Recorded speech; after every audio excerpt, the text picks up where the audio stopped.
उसे अलग अलग तरह के दैत्यकारी राक्षस मिलते हैं, लेकिन वो राक्षसों की तो शेर के सामने कहाँ बिसात। उन सबको वो उड़ा मारता पीटता गुफा तक पहुंच जाता है। गुफा पे पहुंचने के बाद वह उस मणि को देखता है और उस मणि को धारण कर लेता है, उसको अपने गले में पहन लेता है। जैसे ही वह उस मणि को अपने अंदर पहनता है तो शेर के अंदर तो जादुई शक्ति आ जाती है। वह भी विशालकाय शेर बन जाता है और बड़े सारे पंखों वाला। इतनी शक्ति आ जाती है, शेर को भी समझ आता है कि अब मैं तो इस टाइगर का सामना कर सकता हूँ। उसके बाद वह उड़ता हुआ अपने जंगल जाने से पहले वह अपने गुरुजी के पास पहुँचता है। वह गुरुजी को बोलता है, गुरुजी आपने जैसा कहा था मैंने वैसा ही किया, देखिए मुझे जादुई शक्तियाँ भी मिल गई हैं और ये मणि भी मिल गई है।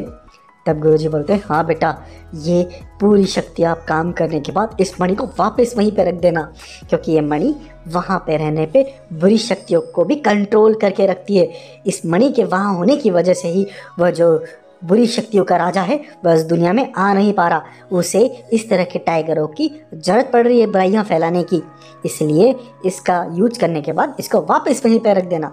तब शेर राजा अपने गुरुजी की बात को मान के उस टाइगर से लड़ने अपने जंगल में निकल जाता है। जैसे ही अपने जंगल में निकल पहुंचता है तभी वह टाइगर को चुनौती देता है। वो बोलता, अरे ओ टाइगर कहाँ है, बुज़दिल आ मेरे सामने आ, लड़ मुझसे। तब वह टाइगर सोचता है, अरे ये कौन आ गया, किसकी इतनी हिम्मत हुई जो मुझे ललकार रहा है। टाइगर जब वहाँ पहुँचता है तो देखता है कि ये तो वही शेर है जिसको इसने पहले हराया था। तब टाइगर बोलता है, अरे तो फिर आ गया मरने, अरे तेरे को उसी समय मार देता तो फिर से तुझसे लड़ाई करने का मुझे टाइम वेस्ट करना नहीं पड़ता। चलो कोई नहीं, आज तो मैं तुझे ख़त्म ही करके रहूँगा, तुझे पूरी तरह से समाप्त कर दूँगा।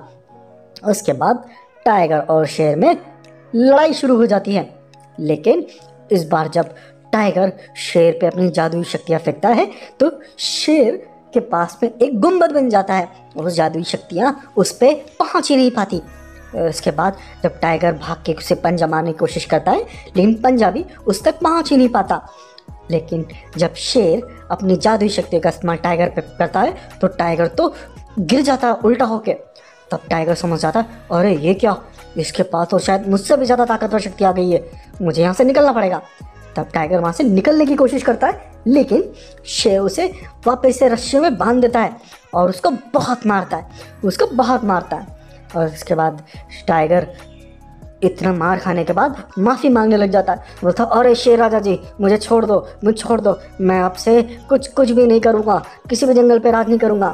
तब यह शेर बोलता है, नहीं, तुझे मैं पूरी तरह से पहचान गया हूँ, तू बहुत बुरा है, तूने बहुत ही नुकसान किया है जंगलों का, तूने बहुत सारे निर्दोष जानवरों को मारा है, अब मैं तुझे ख़त्म ही कर दूंगा। उसके बाद शेर राजा उसको वहीं पे ही ख़त्म कर देता है। उसको ख़त्म करने के बाद वह उड़ के वापस अपने गुरुजी के पास जाता है और गुरुजी से आशीर्वाद लेता है और बोलता है, गुरुजी आपकी वजह से ही आज मेरा जंगल मुक्त हो पाया, आपका बहुत बहुत धन्यवाद, अब मैं ये मणि वापस उस गुफा में ही रख के आता हूँ।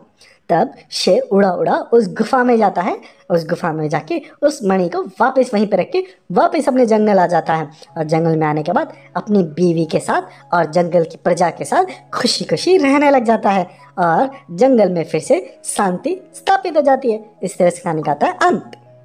हमारे चाइल्ड वर्ल्ड चैनल को सब्सक्राइब करें और लोगों के साथ शेयर करें।